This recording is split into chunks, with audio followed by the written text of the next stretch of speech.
Questions to begin with?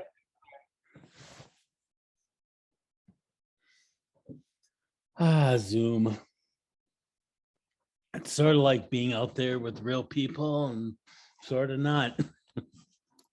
Okay, here's some, I'm going to share my screen with you and just take you through some work.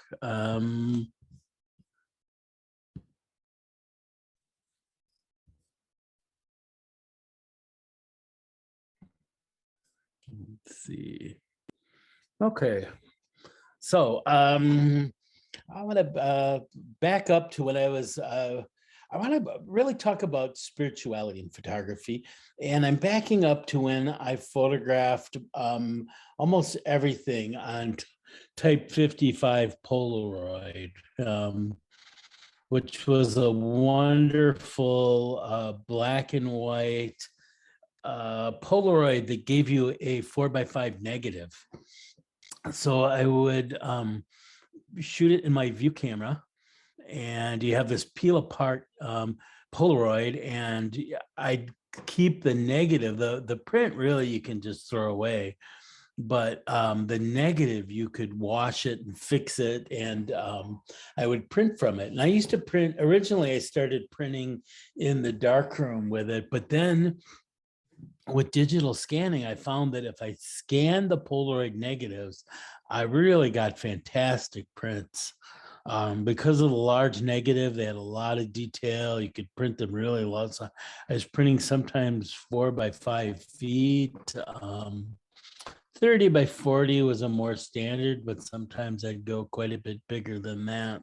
So I just love this Polaroid material. Of course, they don't make it. There's new versions being made, but it doesn't seem to have the same edges. And then also I wonder about, it's something I used to do, and it's hard to go back. Even if the materials are the same or better, it's just hard to go back. This is in the woods near my cabin. I'm at my cabin now. I was able to sneak out a little early for the weekend. And this was driving around near my cabin, a place that I'm most at home. The woods out there, and a place that I feel probably closest to God is in the woods. Hey, Douglas. Yeah. Yes.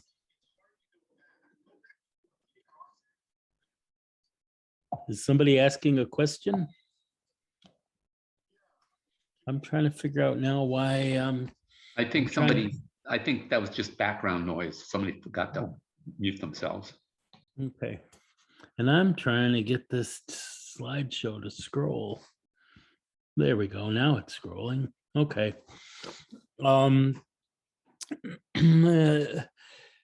This was rock and ice with the Polaroid. What I love is the serendipity of the Polaroid materials. It's never the same thing twice. Look what happens around the edges, and these, especially look at the left side and the bottom left corner and what happens. And now, now what drives me crazy is if I show these people, ask me what app I'm using, it looks like a tintype app or something, which, it shouldn't matter how you get there, but the fact that I did these on film and they're one of a kind is just so different than using an app. Yet it makes me wonder if, if the end result looks the same, is it different? I am connected to process, and I find that process matters. At least it matters to my process, and maybe to the viewer in the end, it doesn't matter whether you got there with an iPhone and a tintype app, which I use plenty now myself, or whether I dragged my wooden field camera out there with Polaroid materials. And, but the process itself, by process, I mean the physical process of how you approach your image making is so different when you're working like this. And I really like this slower method of working. This was from a grant on genocide in the landscape. And these look like grave, when you know that the project's about genocide, these look like grave sites, but they're parking posts at a park on a reservation. And this is a church where smallpox infected blankets were handed out. Now my scrolling isn't working again. That's so weird. You know, it's funny how these glitches only come up when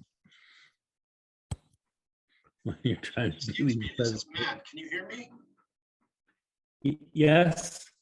Okay, I was trying a moment ago Hello? to add, hello. Can you hear me, Doug? Yes. Okay. Yes. So okay, good. A moment ago at the first slide, you said it's hard to go back.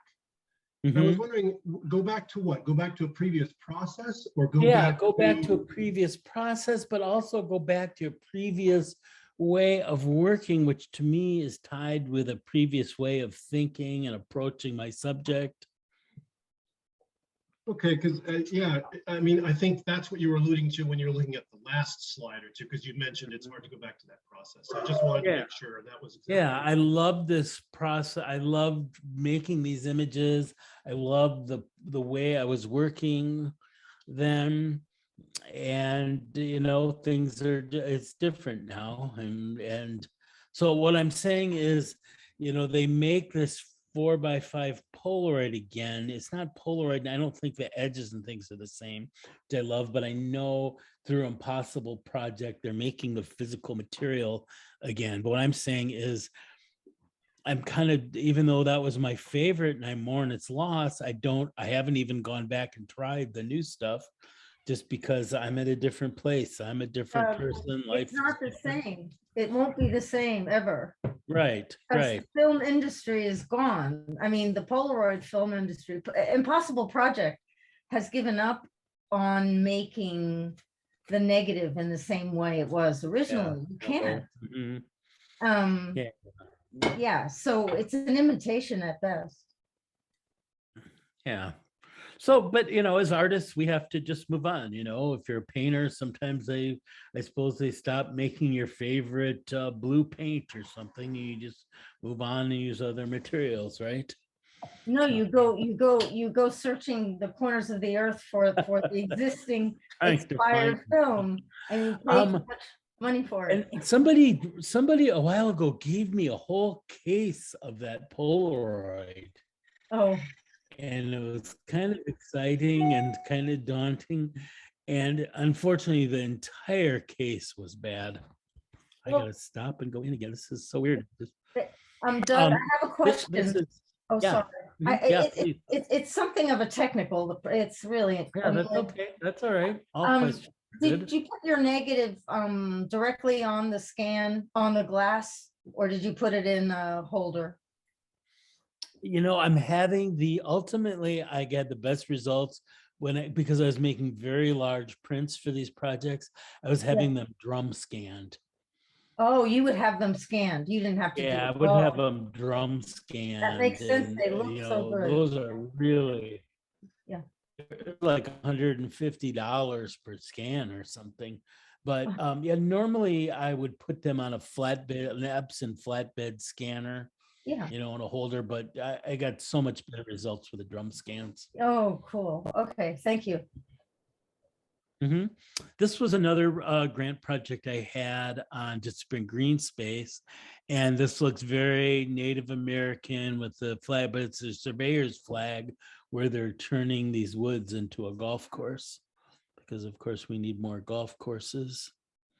This was this is back to that project on genocide in the landscape. And I love doing things like tilting the camera. You know, you just see that little bit of land on the right side with a severely tilted horizon. I wasn't ever good at getting my horizon line straight to begin with, so I found that if I just tilt them a lot, it makes it, you know, then it looks intentional rather than my normal slightly wonky horizon line. Here I did fairly good. This is a storm approaching the Badlands. There's, I was going to say, there's no rule that horizons have to be level. No. At least in my book. Yeah. And if there is a rule, it'd be somebody else's rule that we don't have to follow, right? That's right.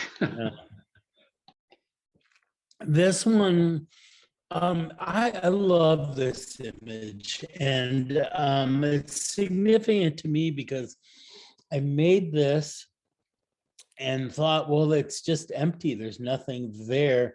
And I put that image aside for probably 10 years before I printed it, because it just seemed like I forgot to include a subject. There should be a rock or a sailboat in the sunset or something in there. And ultimately, when I printed it, what I loved was its emptiness. And I did bring out the texture and darken the corners a little, so it gives it a little more drama, but it's a very plain image of water. And ultimately, that's what I really like, is just its lack of a central subject.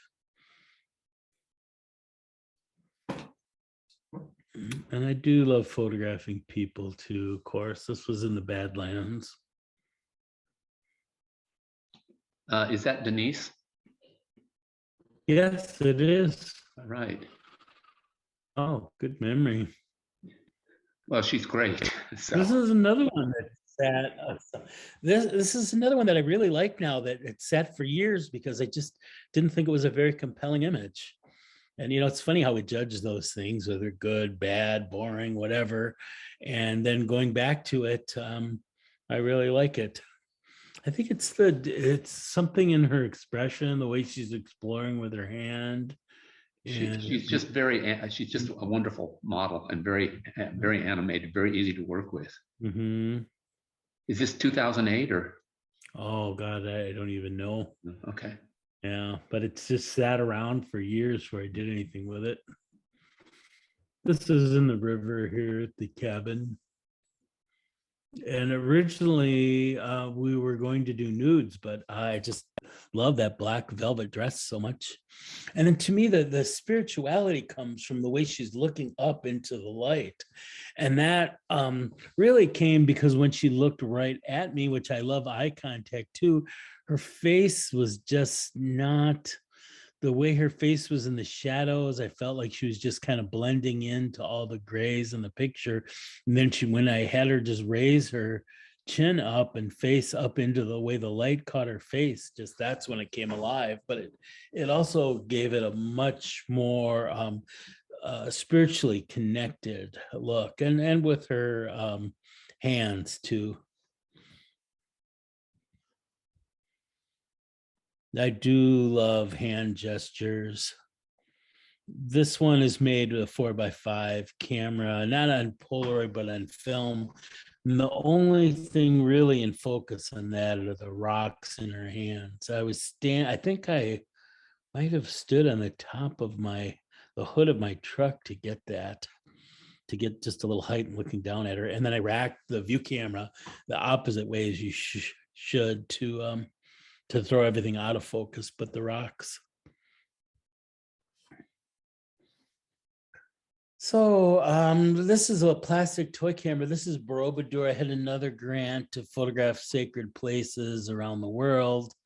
And really what I learned on that trip and doing that grant was that I was photographing what was sacred to other people. And ultimately my journey had to be more photographing what I considered sacred, or finding out, instead of photographing sacred objects to other cultures and other people. But I do like this image, and I thought it was fun to go all the way to Java and only photograph it with a plastic toy camera.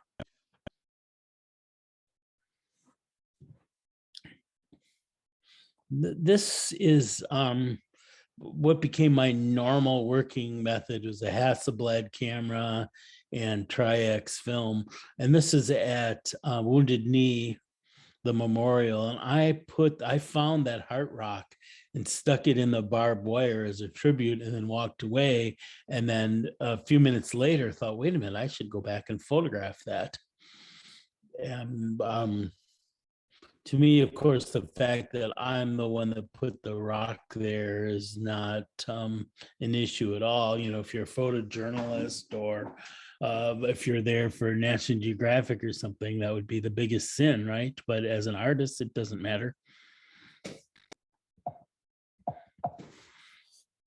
I gotta stop the slideshow and start it again.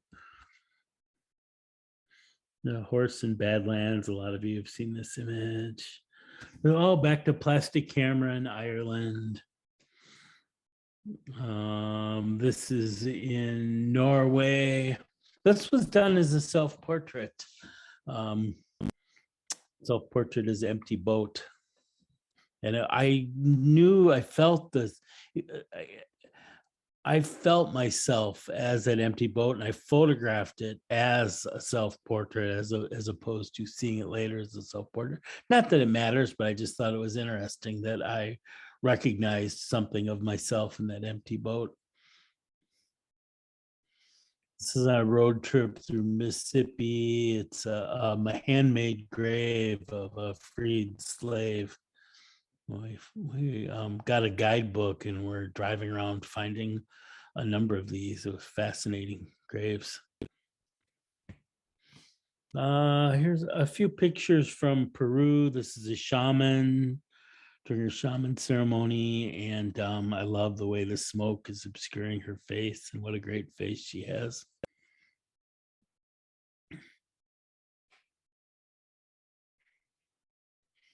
Bull at a festival. All of these are shot on Triax. The other thing is I don't ever crop. I never ever crop my images. And it's not a moral thing or something that I believe other people should or shouldn't do. It's just, for me, it gives me a lot of discipline when I'm seeing, to know that I can't crop the picture later. I have to get it how I want it at the time. And this was a very quick connection with this young girl. I mean, we met each other on a path, and I always asked for permission, and she just stopped, and I asked her to look in the camera, and it was just such an intense connection that just lasted, the whole encounter was probably less than 30 seconds. I'll never forget her.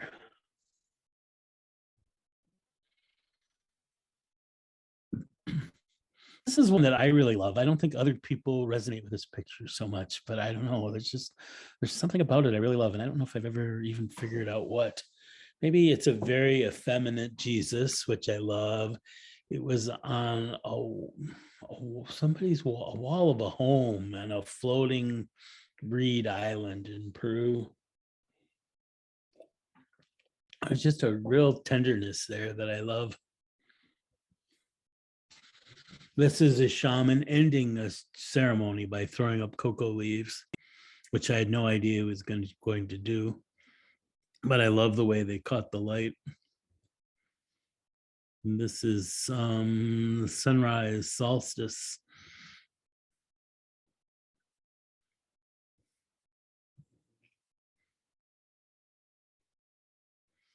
Machu Picchu, quite an amazing place. I'm sure some of you have been there. Now, a few pictures from Guatemala. That's one of my very favorite places to go. And I've thought about that a lot. Peru, I've been there a couple of times. I love being there. I love photographing there. Having gone there twice, that's enough. I don't have any need or desire to go back, much as I liked it. And yet Guatemala, I've been to 20 times now, I think. I teach workshops there, so I have the opportunity to return a lot. But I could go back to Guatemala every year, did for a long time. And I haven't been in a couple of years, and I really miss it. So Guatemala is somewhere I just love returning to. Oh, by the way, this is a man preparing an offering in a Mayan temple. So, another man preparing an offering.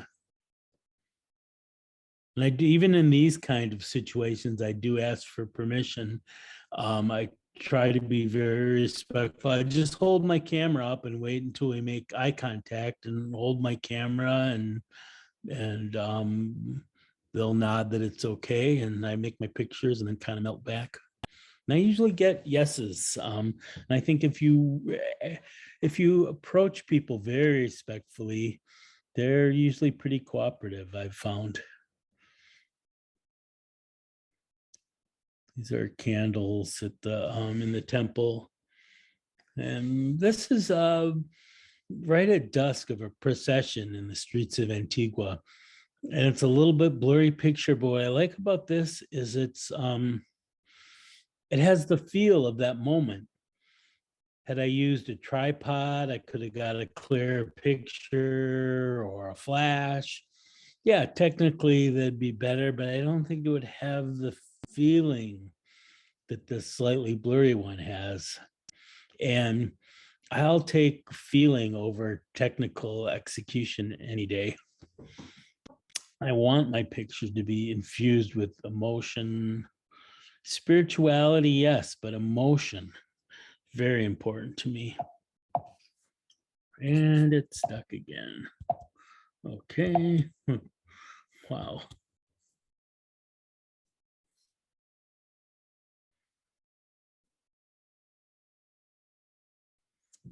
This man's called the Confradia.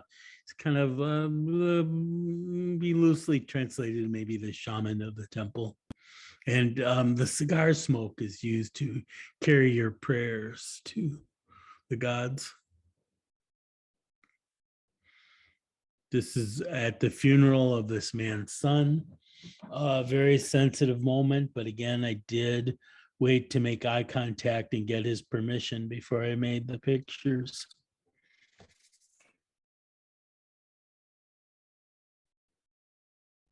Obviously graveyard. This is on Day of the Dead. Now jump to Japan for a couple. Love Japan. This is some offerings. This is on the island where my mother was born. My first trip to Japan, I had a grant to go to where my mother was born. That was pretty fascinating. The bamboo grove, Kyoto. And this is their growing squash, but it so reminded me of the shell of a native sweat lodge. I really connected to that.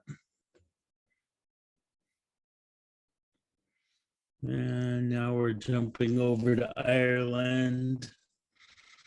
Yeah, I'm always interested in skies and clouds. I just have a fascination with clouds and never really ends.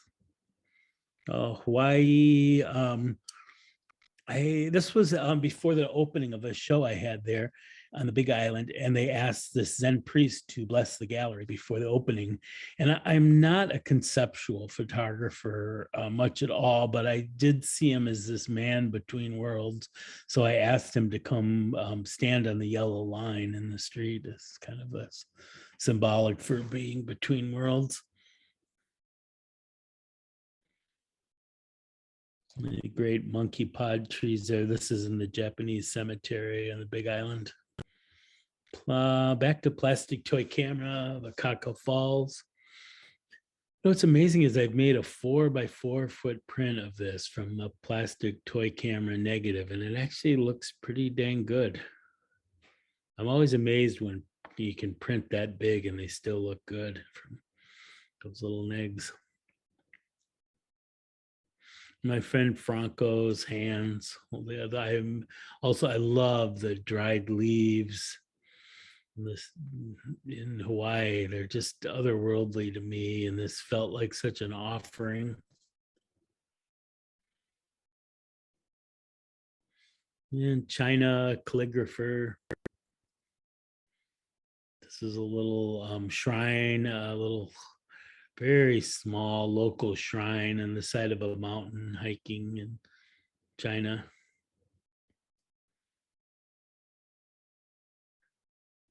And this is hiking between temples. It's great mountain paths. Now we're back to the Badlands. This is at Red Cloud's grave and looking up. And I find that there's something about looking up, if I was laying on the ground to get this perspective, if I stood up and just showed you inside the cemetery, it really looks like any other cemetery. But there's something about that low perspective and looking up at it that makes it so much more intriguing, I think. It's because we don't know what's beyond the gate, so we want to know. And once you show your viewers, it's the mystery solved. This is in Cuba on the stairway up to a little room I'd rented. To me, it was a very spiritual feeling from that single light bulb illuminating the stairway. Yeah, you took this one years ago. I remember it. Yeah. And here's a few. I was doing a project for a while, what I called Accidental Enzos. And Enso is the Japanese, usually brushstroke painted symbol. It means everything and it means nothing. So for a while I was looking, I like to have little photo scavenger hunts where I look for certain themes. So Ensos were it for a while. Hey, This Doug, was on may the I ask Hopi you, Reservation. Doug, may I Mhm. ask you, on those last two photographs, your focus was Mhm. different. Your focus was different in each one. On this Yeah. one, it looks like the focus is on the wood, and It on the other is. one, it focuses on the ring. Can you, Exactly. was that intentional, or does it even matter to you? It was intentional, but I'm sure when I did it, like this one, I played with it. I focused on the ring, and then I go often for very shallow depth of field, and I did try one with the ring in focus, but there was something about this with the ring because the ring is the object, the subject of the picture, and then not having it quite in focus, I thought gave it a little bit of tension or something that I actually liked. Yeah, I think So that's exactly usually it. I'll play around with these things in a couple of ways. And it's a little bit unexpected. And I didn't think, I mean, normally I wouldn't want that, if it's slightly out, but there's something that just worked for me. So I went with it. Yeah, And then sometimes here you I break the like rules and it works, right? yeah, yeah. And you just got to Well, try, see what happens. And you're also playing with viewers and I suppose your own expectations somewhat. This is on the Hopi Reservation. I was there on a different project, but there was a 55-gallon drum trash can and it got moved they were raking around it and left this perfect impression or perfect enso for me. And I begged them not to rake until I went and got my camera and made a picture there. This is at the Chicago Botanic Gardens. And what another picture of I'm really imitating a Sally Gall picture that I was in love with of a perfect little wave. And I kept trying to do my own version of it, kept failing. And this is one of my failures that I really liked. Again, plastic toy camera. This is Lake Superior. And I like that it isn't overly dramatic. It's just, but there's something so mesmerizing about water. I still love that Sally Gall picture though. Hands with Leaf. This is another old one, but one of my favorites. This is in Maine, along the ocean. There was just something about this very metaphorical to me about maybe like giving birth or something about the ocean, the moon. This was 9/11, very symbolic of the time. And I like the way the sun is coming through the flag and reversing it. And some portraits. I love doing portraits. I love connecting with people. I love that fleeting moment of connection. She has such great eyes. I love the way her hair is blowing. This was for a CD cover. There's a couple commercial projects in here. So at Brighton Bush Hot Springs.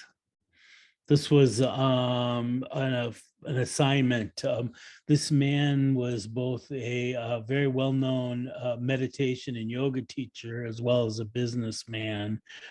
And it was a magazine, an article about him. And I wanted to show both sides, that businessman and the yogi, trying to how do you do both at once? And so that was that choosing that low angle and him with a very inward driven expression, his eyes closed.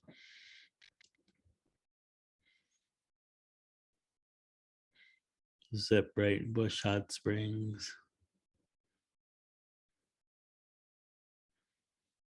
And here, back to plastic toy camera, and I'm kind of playing with how holding someone's energy while putting distance between you. Instead of normally I get in very close. And here I'm trying to have her energetically really vibrate into the picture, but yet have more distance between us.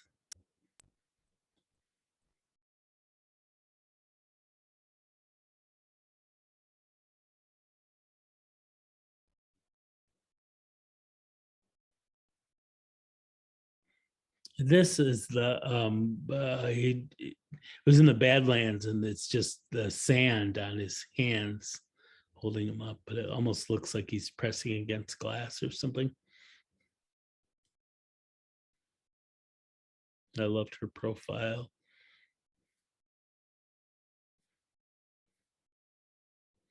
This was in Hawaii. Another magazine assignment. She's a painter in her mid-90s. A beautiful woman.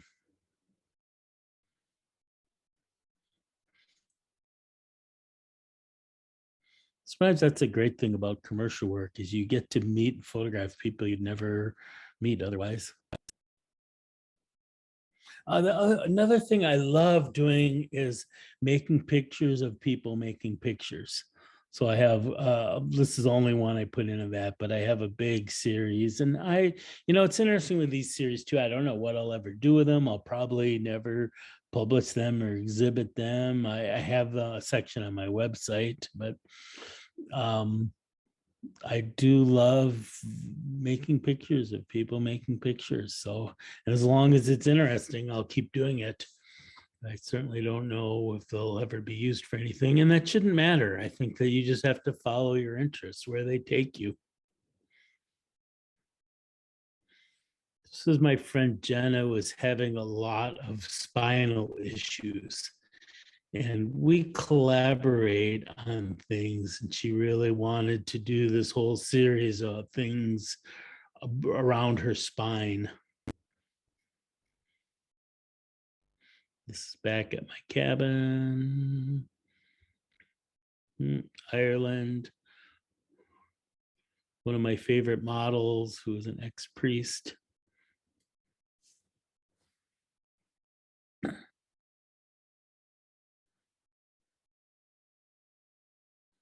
And I just threw in a couple of self-portraits. I've been working on self-portraits over the years, but always sort of allegorical. It's self-portrait because my hand is in the picture, but really to me, it's more a self-portrait because it's a series of me holding things. And it's because what I'm holding, I feel like represents an aspect of who I am. So for me, that's more the self-portrait, is the object in my hand. I've tried putting myself in front of the camera on a few occasions, and they just always come out terrible. So I'm much more comfortable just holding things in my hands. Questions? I do have one other body work I can show you, and something a little bit newer. But really, I have not been working on anything new, really new since COVID. I have made so few pictures. But I'm also enjoying not making pictures. I'm enjoying the break from making pictures. The only thing that worries me is that I'm not worried. So sometimes I feel like I should feel worse about not making pictures. But I am curious about how you have been dealing in an artistic way with during COVID, because I know it seems as though people have become either completely frozen or prolific. I personally have become frozen, and but I have found other types of art. Like I've been making handmade quilts. So that's beautiful. What a great way to respond. Yeah, which is, Mhm. seems to be more of a meditation and Mhm. turning inwards. Yeah, yeah. I Well, was I mean, wondering what you're doing creatively. well, I don't relate to either of those. I certainly have not been prolific by any means, but I haven't felt frozen either. I've just felt not, because frozen to me implies that like I really want to be making pictures and can't or don't, which I empathize with those people that are feeling that. But mine is more just that it just doesn't seem very interesting to me. It just I'm not drawn to making pictures right now. And then sometimes I think, oh, I should force it more. I should, one thing that works for me really well is a deadline. Go get a grant or go get, not that that's that easy to do, but if I have a grant or an exhibit looming, that puts the fear of God in me and gets me motivated more than anything. But I haven't even been pursuing. I have not been applying for grants. I haven't been trying to do exhibits. I think part of, I don't know if this is COVID related or not. I've been thinking about it is at this point in my career, I'm just completely uninterested in that whole dance we have to do all the time of look at me, look at me, look at my pictures on Instagram, look at my website, look at my exhibit, look at me. And I understand the need to do that to make a living as an artist. You have to sell prints or get grants or something. So I completely understand that. And yet I'm just so uninterested in that dance. And I don't begrudge anyone that's doing that. And I admire people that are doing that and doing that well. I admire that so much. It's just I just have no interest in that. And then I think maybe part of it is I have the magazine. I'm for those of you that don't know, I'm the publisher and owner of Shots Magazine. And through Shots, what I become much more interested in promoting the beautiful work that other people are doing. We featured Marty in a couple years ago, your work in Africa, beautiful spotlight on Marty's work. I love featuring and supporting other people's work through the magazine. And I see so much great work that comes in that the funny thing is it's made it so it's not that I compare my work to theirs and think, oh, everyone's so much better than I am or anything like that. I don't. It's just that I see so much great work. I don't know. The world doesn't need more pictures, and it certainly doesn't need my pictures. But that's not why we should do it. We do as an artist, we do pictures for ourselves, right? But it's nice when the world likes them, and it's nice if certainly if you're trying to make a living and people buy them or whatever happens. But I feel like I get that need met through the magazine. I see great work, I can promote great work, and it just lessens my desire to add to the glut of pictures. I see so many people doing amazing things, way more than we could ever publish. And it's phenomenal what's out there. It's exciting what great work people are doing. And yet at the same time, it lessens my need to just add to that glut of pictures. And I'm trying to figure out where COVID comes into play with all that. It's given me one thing that's been wonderful is I was running all over the world teaching workshops, which I love doing. It was a great life, but it forced me to stop and slow down and just spend time at home and spend time at the cabin. And I loved that. And now I just got back from doing a workshop in the coast of Oregon. It was great to be doing a in-person workshop again. I still love doing them, but I like this new pace of I'll do a workshop every couple of months instead of every couple of weeks. And so in a lot of ways, for me personally, COVID has been a blessing and just getting me to slow down. But where it'll lead photographically, I have no idea. Or when I'll, get that bug to get the next project going. But I feel like I it comes from that deeper desire of having something to say. And I'm not sure what that is I want to say with my work right now. But I hope you find your voice again. But it's, in the meantime, how wonderful that you're doing quilting and doing other things that are creative. Yeah. Well, I find as opposed to, I mean, you have been such an incredible mentor to me and Thank you. helped me to be able to see and to be intentional with each image that I make. Mhm. I feel that these past 2 years have, being forced to be home, I have become intentional, not just with images, but it's been my life now Sure. to be more intentional with every moment that I spend. So that in itself is a Mhm. gift. That is a gift. Yeah.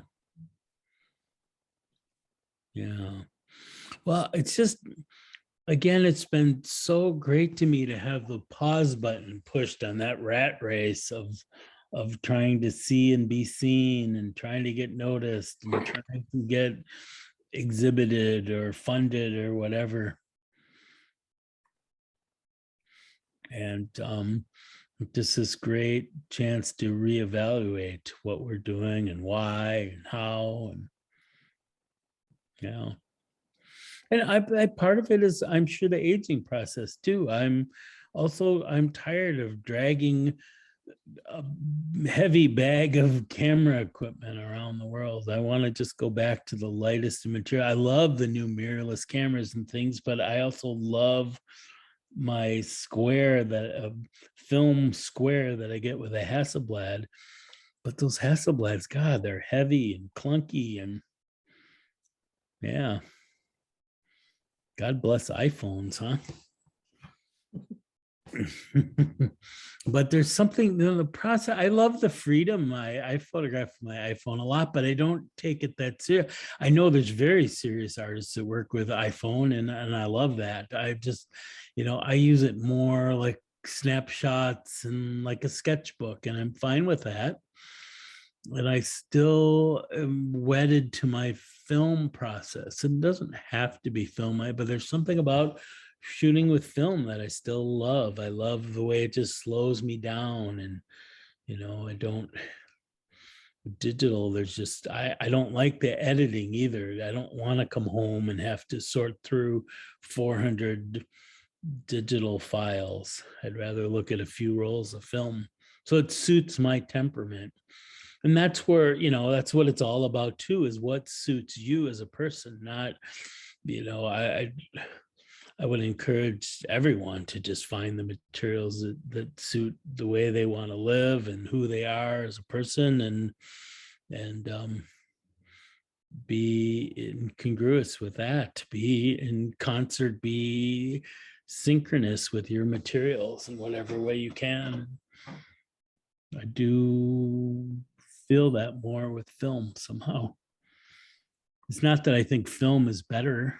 Film isn't better. Digital isn't better. Plastic camera isn't better. And the only thing I would say is a mirrorless camera is better than a DSLR. But other than that, it's all just stuff, right? The stuff doesn't matter, but it is part of our process.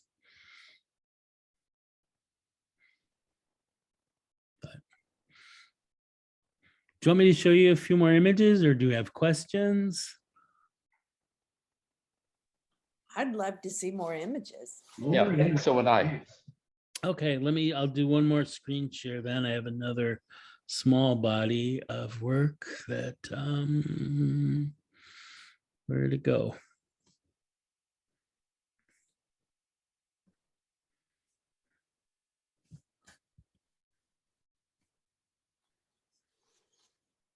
This is a Humans in Nature project. Let's see if that, okay.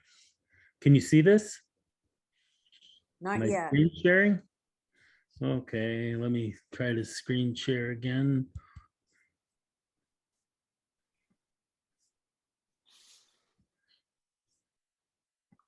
Now I bet you can see it. We can just, now we can see it. Okay, let me make this full screen. Okay, so this is about it's called I think the title is Humans in Nature and Uneasy Balance. This is the start of it. This is going back to where this project started, is seeing the plastic bags that get caught in the barbed wire in the trees and seeing them is very beautiful. I know it's terrible and it's an eyesore, but they're also quite beautiful, spiritual, moving. I also love them. And so it's that dichotomy I was playing with. Oh, This is Mount Hood in Oregon. And sometimes I'm one of those people, I love telephone poles, I love wires, I love roads. You know, pure nature, the Ansel Adams nature. I love being in pure nature is wonderful. But to photograph, I have less desire to photograph. I want to experience it. When I'm out walking in the woods or in the mountains, I don't necessarily want to see the roads, but it's the road that got me there that made it possible too. But when I photograph, I love that intersection of people and nature. I'm more interested in the tire tracks going across the wilderness than just the wilderness itself. Again, photographically. Oh, and now the dang thing's stuck again. This is a washing machine. This is in New Mexico, and it's a washing machine or some appliance that someone threw off the hill. And it's terrible. I mean, it's, yes, I know it's completely awful that someone would do that. And I feel that, yet it was also just geometrically, it was beautiful to see this white square metal rock among the other rocks.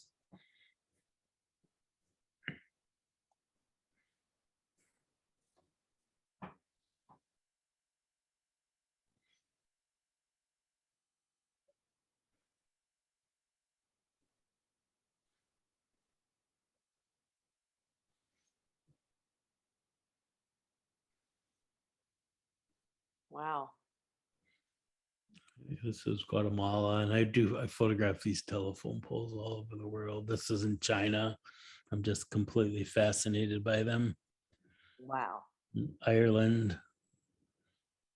I also love putting things right in the middle, but you can get away with that easier with the square. There's something about the square and completely. So I use that center thing like a bullseye, exactly what you're not supposed to do. I also have a fascination for signs and nature.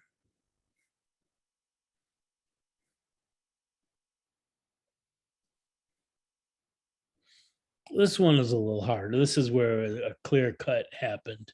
And to see that abrupt stop is pretty rough.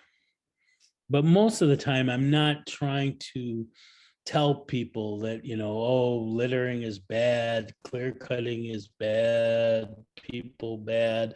Yes, I understand. I don't want those things. Would totally consider myself an environmentalist, and yet, again, photographically, there's something so fascinating about that intersection.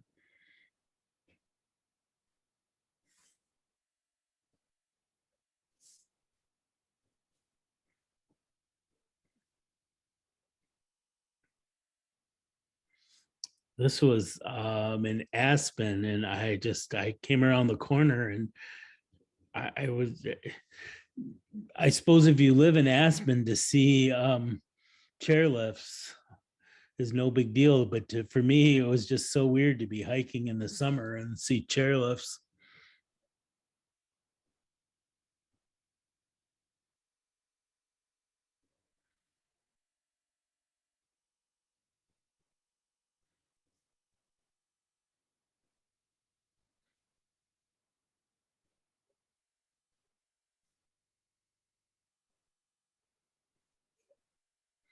This is one of my favorites. Is crossed in the middle of nowhere. This was in New Mexico. This is behind a monastery in, I think, Tibet or China, Hawaii.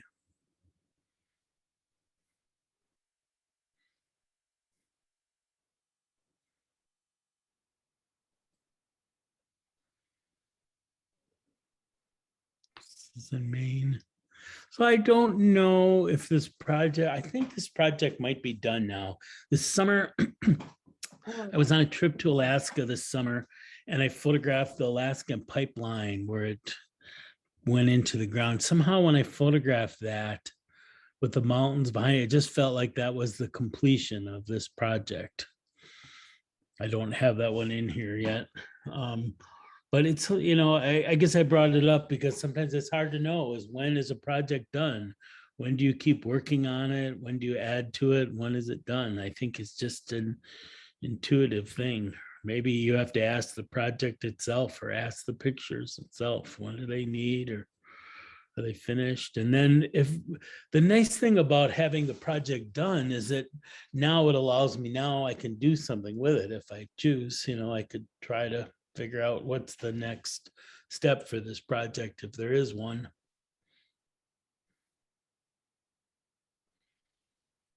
This is in Japan.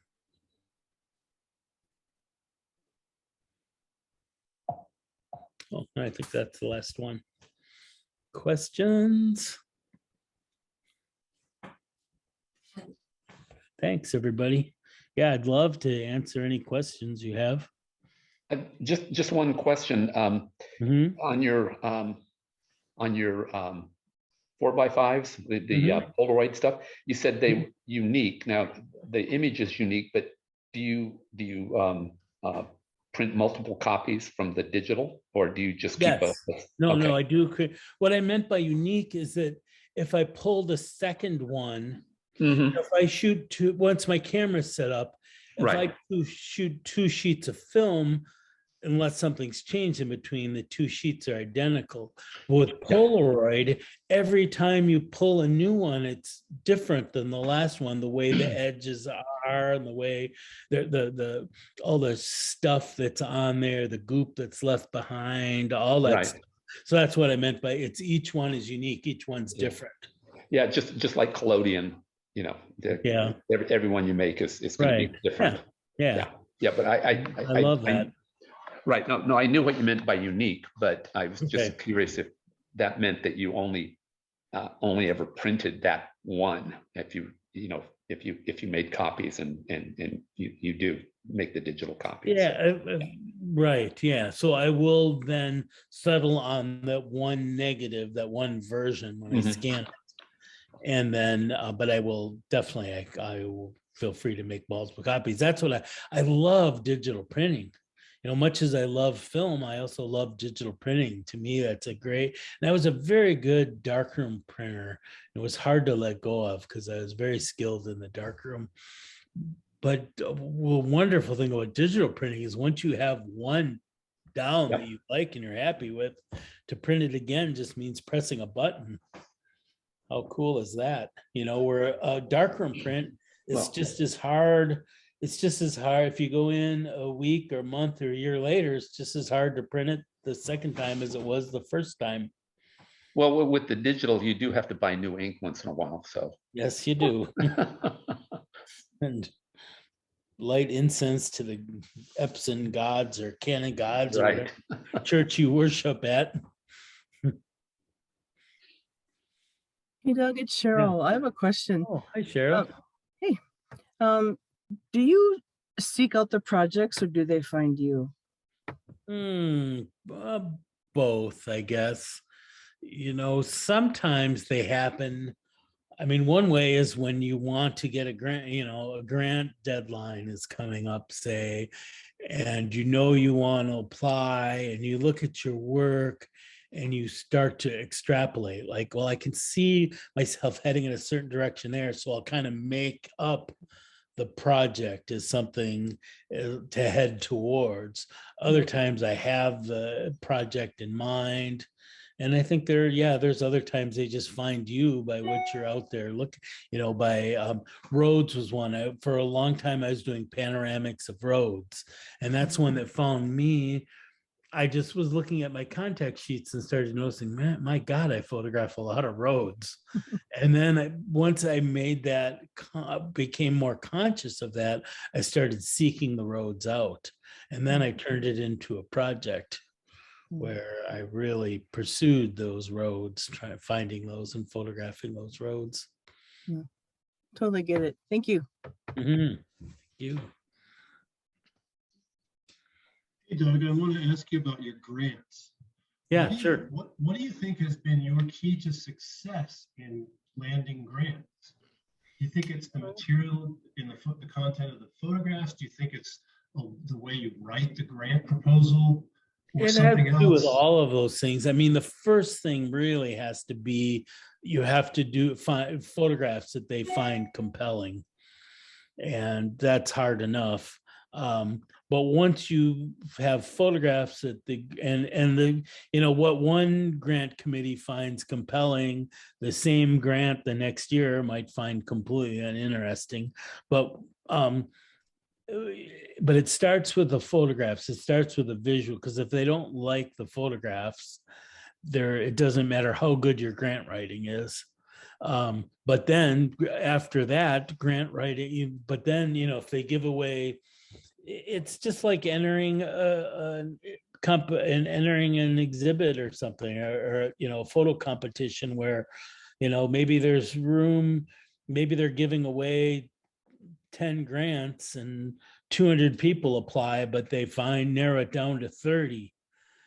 And you want to make sure you're in that top 30, even though only 10 people are going to get grants. It's your job to try to do everything you can to get in that top 30. From there, it's just luck of the draw, what they like this year, what their whims are, what their personal tastes are. But I want to make sure that everything's up to a quality level that I can be at least in the running.